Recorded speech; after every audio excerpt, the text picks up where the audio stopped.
Judea Black, Shalom L'Chaim, purified drinking water. They got it is up there. Okay. Recently we've been getting into some touchy subjects. Like I did the left fields, or what they were calling the sinful nine, when I was talking about the Anunnaki, Sumerians, and Mesopotamians, and all of that stuff right there.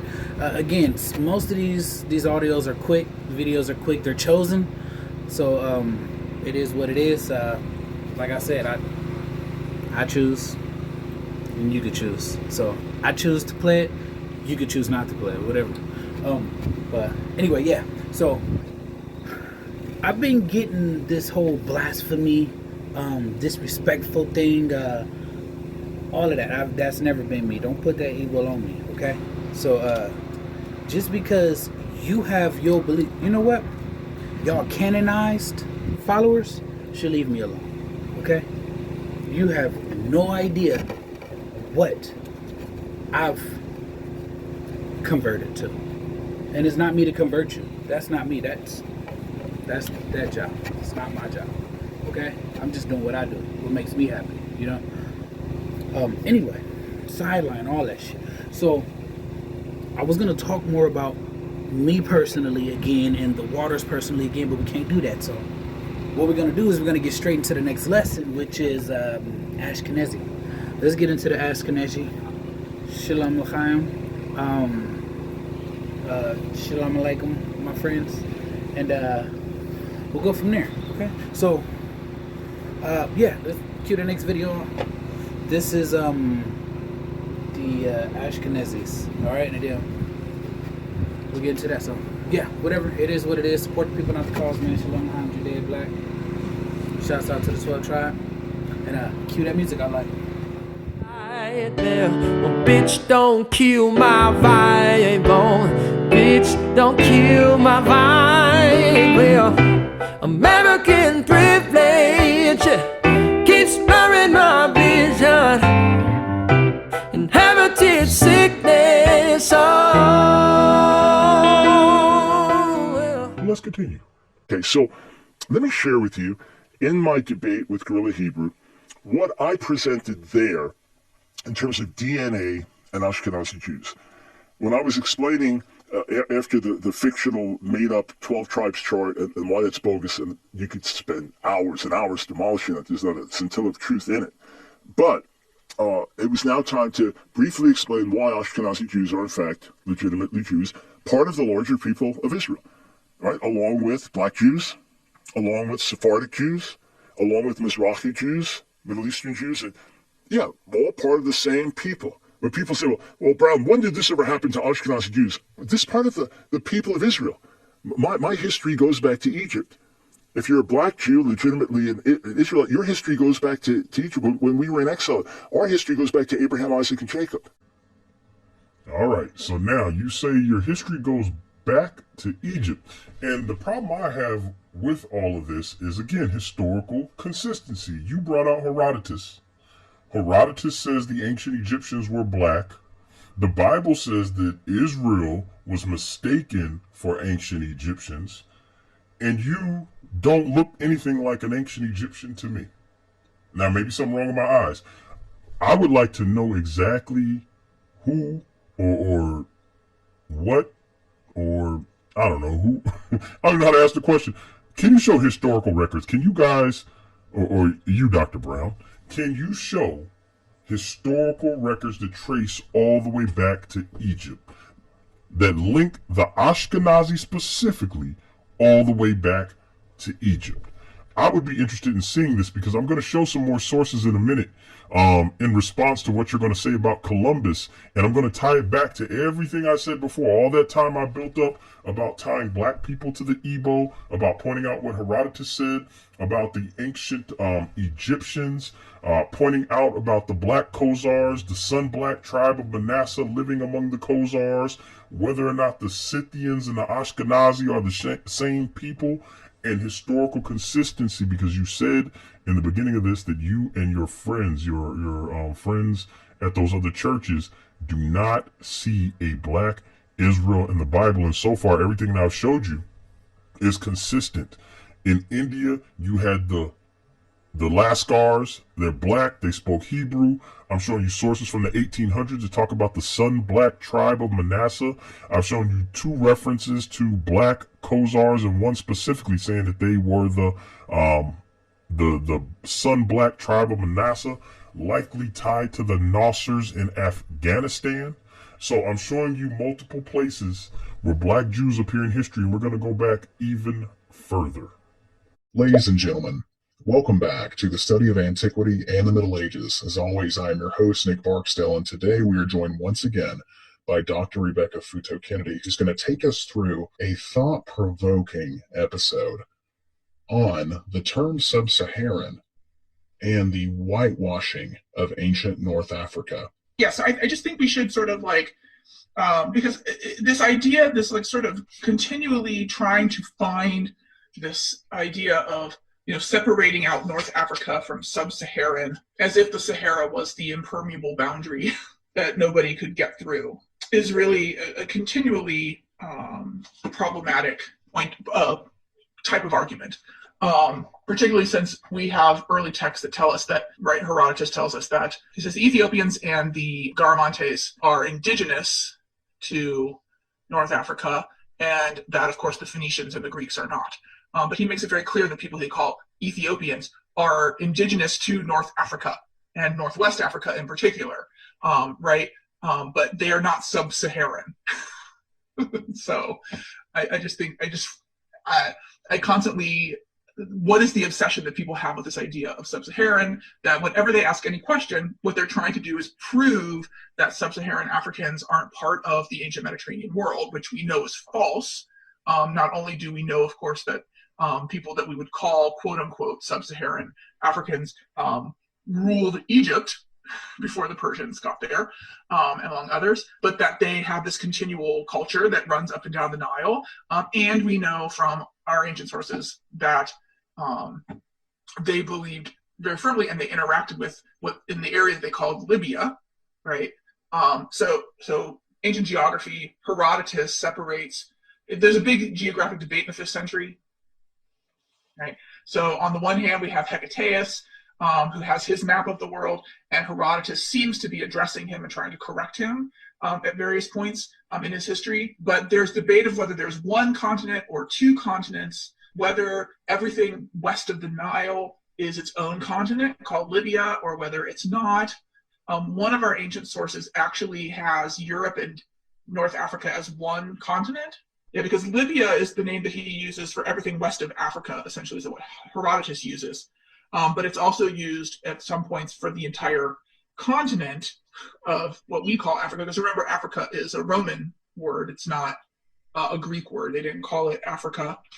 But yeah, this idea that there's a natural impermeable boundary that starts at the Sahara Desert, and that there's no penetration, and that everybody who has quote unquote black skin is below that line historically, and everyone above that is somehow magically white, shows one, a real lack of knowledge of how space works and how geography functions and how mobility and movement in the ancient world function. It shows a very limited view of our ancient sources. Like I said, I think I said this in another clip. If you're going to live by Herodotus, you got to die by Herodotus too. And if you're going to cite Herodotus for evidence of one thing, then you have to accept the fact that Herodotus says that the black people, Ethiopians in our ancient parlance, Ethiopians really in our ancient parlance, are indigenous to North Africa.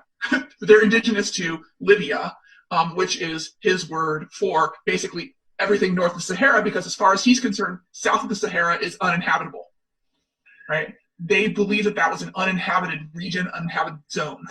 Nobody lived there. It was too hot. So this is you have to understand that our ancient sources were very clear that in that northern part of Africa, that's where Ethiopians lived, were indigenous to. That means there were black people there, but also the people that we refer to now as either Nubians or Cushites. Those were also called Ethiopians by our Greek sources, and they were in Egypt, and they controlled Egypt for various times. And we actually have a lot of evidence, if you put Egypt into its African context in antiquity, its vision is not to the north, right? It looks to the Nile and to what we would call south, right, to the upper Nile, the upper Egypt. And in fact, the cult of Isis is actually integrated across the what we would consider the two separate kingdoms of Egypt and Nubia in antiquity, but their worship of Isis is almost identical, and they are integrated and looking to each other as early as the second millennium BCE. So we really just need to not think about this separation, which isn't even a modern separation, right? This idea of sub-Saharan is a modern racist trope, that there is a magic dividing line, and it is a modern racist trope that develops back from, I mean, I'm thinking I should do an Ngram, Google Ngram, just to see when the term sub-Saharan first pops up in books, right? Because one of the things you can always tell is when things start to get hot and when they're not.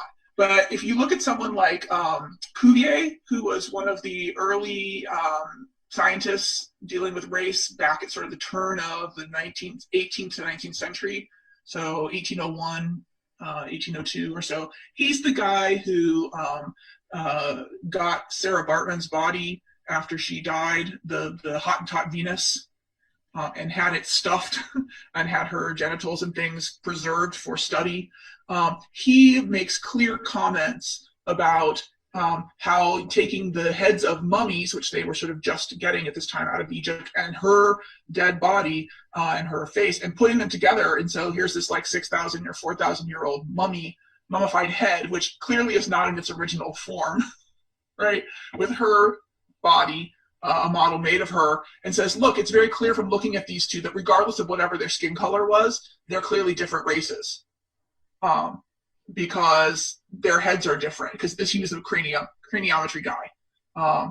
So if you sort of think about when is this obsession with sub-Saharan kicking in, it's kicking in when we're trying to, in a period of time where we're trying to separate off Egyptian, so these ancient kingdoms that are being discovered by modern Europeans, and the sort of Black South.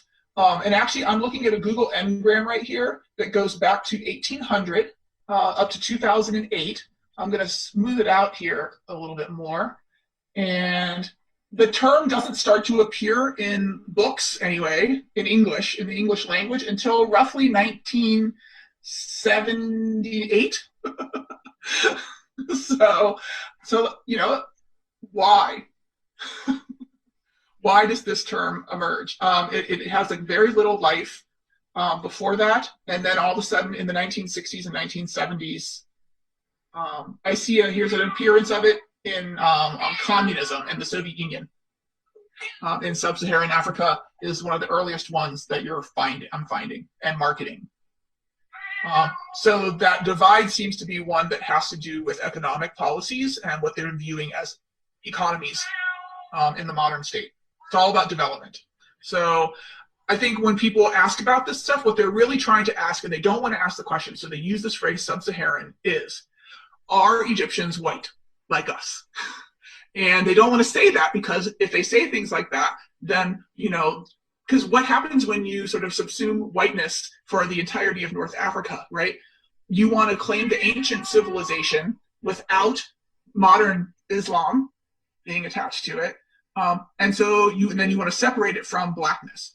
That's the only reason why people use this term. There is no genetic distinction to be made here. There is no political distinction to be made here in antiquity, or in even clearly up until the modern world. If people aren't using the word, they're not making a distinction about it until they want to use it. All of Africa was a colonial playground until a certain period, and then we're going to make a distinction between the oil-rich Arab states and the mineral-rich and other resource-rich, exploitable states below the Sahara that are not oil-rich states, right? Agricultural versus other.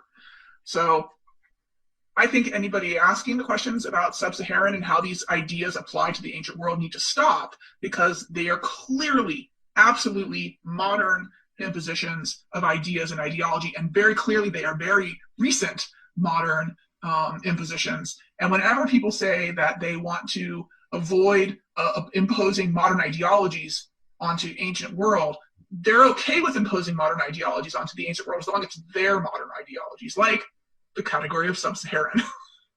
So I think we need to like nix that one. What you're really asking is, are they black or are they white? And the answer is neither, and both. But really neither. There's no white people running around in ancient Egypt. All right, so you live by Herodotus, got to die by Herodotus. Dr. Kennedy said there was no white people running around ancient Egypt. So now, I just want to know, when you say there might be less than 0.5% of black people that are Israelites here in America, what foundation do you have for saying that? Now, I've already asked that, but what foundation do you have for saying that? And also, what foundation do you have for thinking that it's out of the ordinary that there would be black people in Africa? Now, let's not forget that we're talking about Africa when we start talking about ancient Israel. Because if you read the Bible, one of the rivers of the Garden of Eden encompasses all of Ethiopia. We also see that God tells Abraham to get down into Egypt. No, I'm sorry, Jacob. Well, he tells Abraham to go to Egypt too, but he tells Jacob to go down into Egypt. And there he will make him a great nation. So Egypt being in Africa, God told Jacob to get into Africa. And in Africa, I will make you a great nation. And when they come out of Africa, they come out a mixed multitude of Hamites and Israelites. They don't come out with a bunch of Caucasians out of Africa. As you heard Dr. Kennedy just say, there was no white people running around Africa. We have seen that Herodotus, who you brought into the conversation, said that the Egyptians were black. Dr. Kennedy just pointed out that the Egyptians were black. Well, let me give you another doctor who is an Egyptian himself, and he's going to testify that ancient Egyptians were black. And again, all this is important because the Israelites in the Bible, according to the Bible, were mistaken for ancient Egyptians. And you started off saying that you don't see it. You and other people have looked and you don't see it. So I just want to know, how is it that everybody else sees what's clearly in front of their face? We're talking about Africa here. Everybody else clearly sees what's going on, and somehow you don't see it. So let's listen to an Egyptian man describe his experience as a black Egyptian.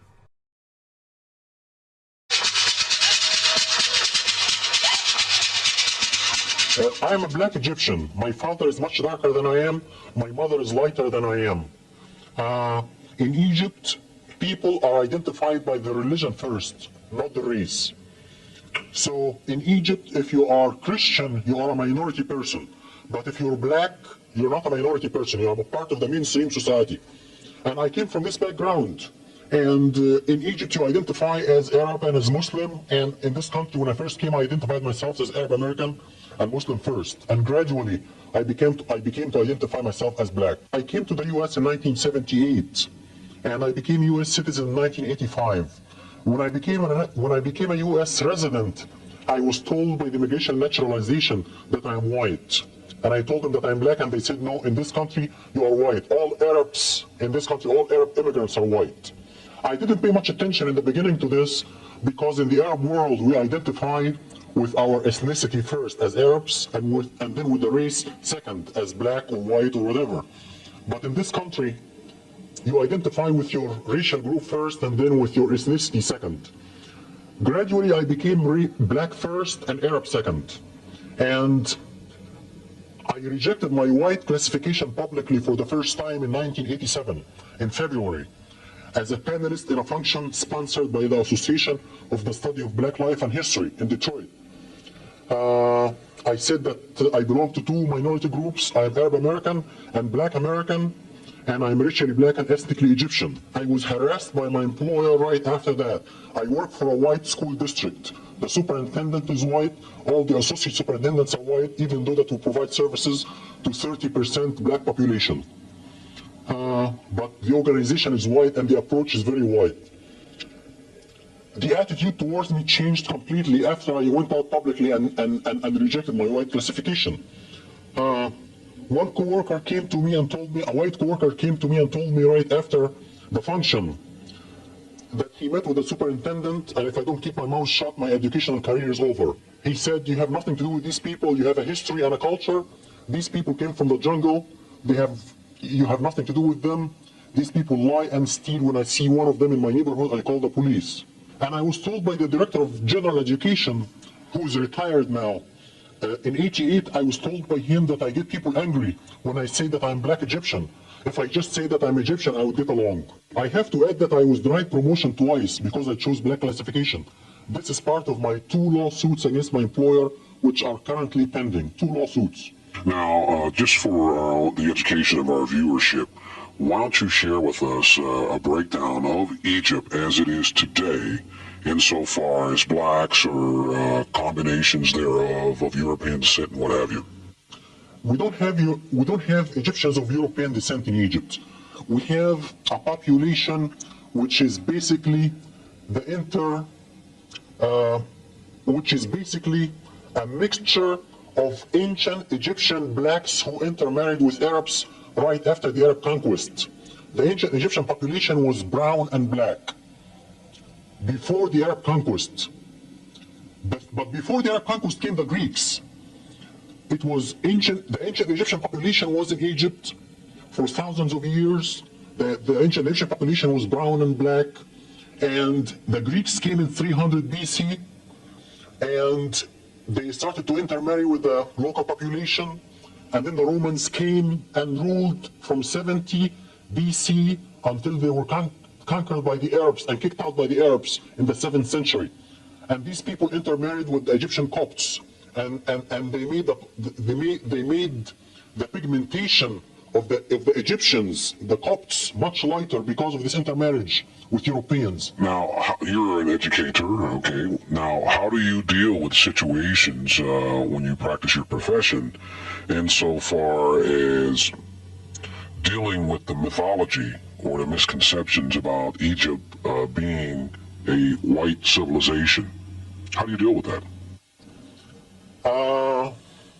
This is a big problem because Egypt, the ancient Egyptian civilization was a black civilization, and ancient Egyptians were black according to the Greek scholars and the Roman scholars.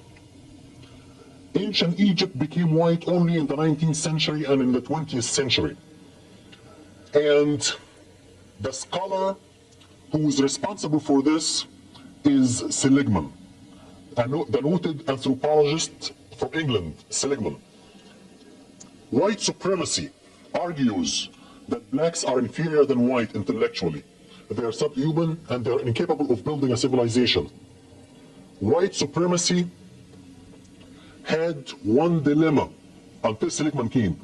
The dilemma was ancient Egypt was black according to the Greek and the Roman scholars. 10 of them said that, including Aristotle and Plato. 10 of them said that in writing. They had this dilemma. Ancient Egyptian was black. So if blacks are inferior intellectually and are incapable of building a civilization, how come the ancient Egyptians built a civilization? Seligman found the solution for this dilemma. He came up with a theory called the Hemite theory.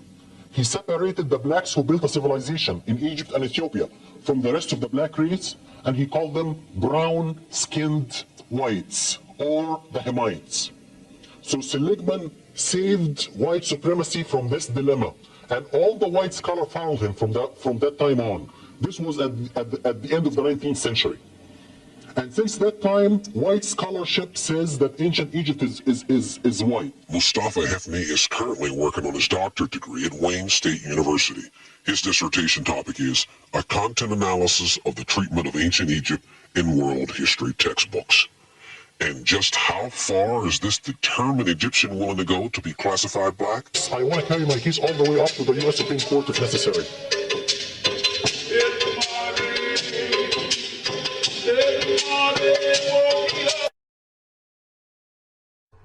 All right, I got one more for you, Dr. Brown, and then I'm going to get back to addressing your video. One more about Egypt, because we have to establish what color ancient Egyptians were, because then there's no way around the reason why Israel was mistaken for ancient Egyptians?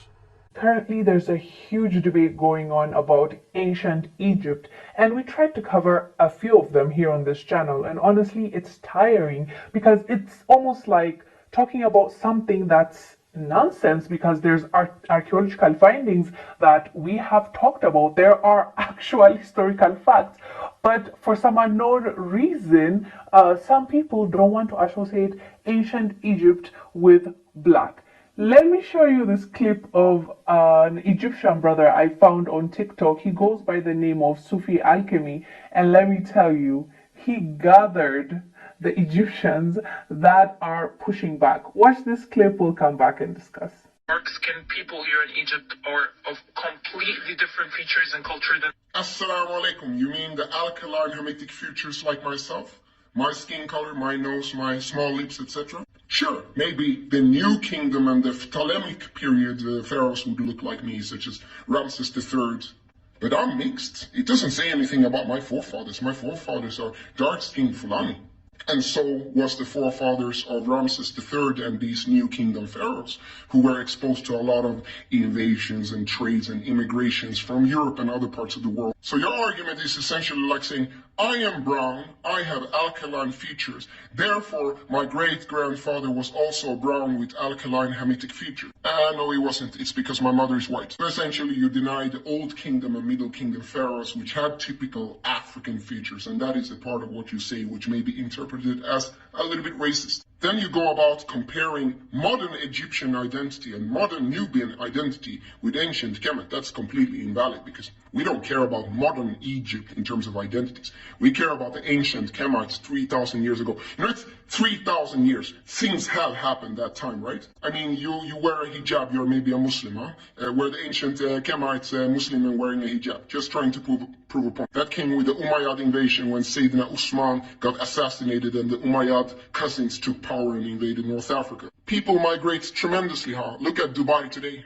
Most people in Dubai are immigrants. Look at New York, filled with immigrants. Amsterdam, filled with immigrants. The entire North Africa is filled with immigrants. I mean, the true people there are the natives. What do you think has happened to Egypt the last 3,000 years with invasions from Assyrians, Persians, Phoenicians, Romans, Greeks, you name it. So this argument that that land and nation that you today call Egypt has always been like that is completely false. Some people cite the 2017 DNA study, which actually doesn't say what people say it does, because I read the study in the Nature journal. Yeah, that's one study looking at 2 or 3 mummies. What about the 160 mummies that they didn't publish, right?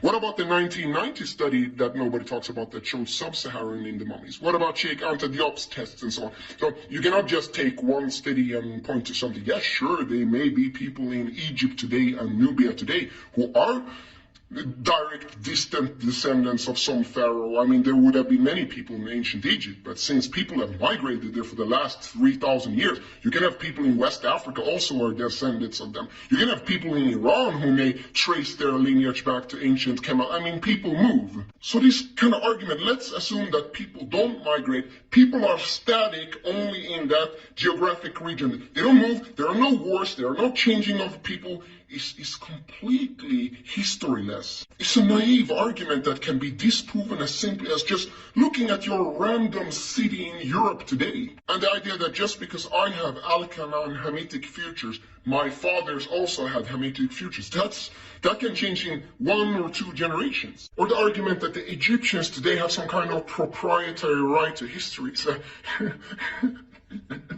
I don't know what to say. It's ego, all I can say. On that clip, he was responding to an Egyptian that is just angry that black people believe that there are black pharaohs and black people that used to rule ancient Egypt. And she was claiming that, like, that's why are you doing this? Like, that's not your history. This is our history. And as you heard, he made good points. Like, just because right now, after all those invasions, after mixing, and after everything that happened in Egypt, you can't claim that you are the only descendant and anybody else that doesn't look like you, they are lying. We need to sue them the same way the Egyptian lawyer is suing Netflix for creating Cleopatra. This is where we have come. Like, honestly, this is really tiring, but at least there's someone that is speaking facts and actually not shy about it. Anyways, fam, let us know down below what your thoughts are about this brother's explanation. I'm Ungil Zalalam. I'll see you on the next one. Bye. The people of Israel. My history goes back to Egypt.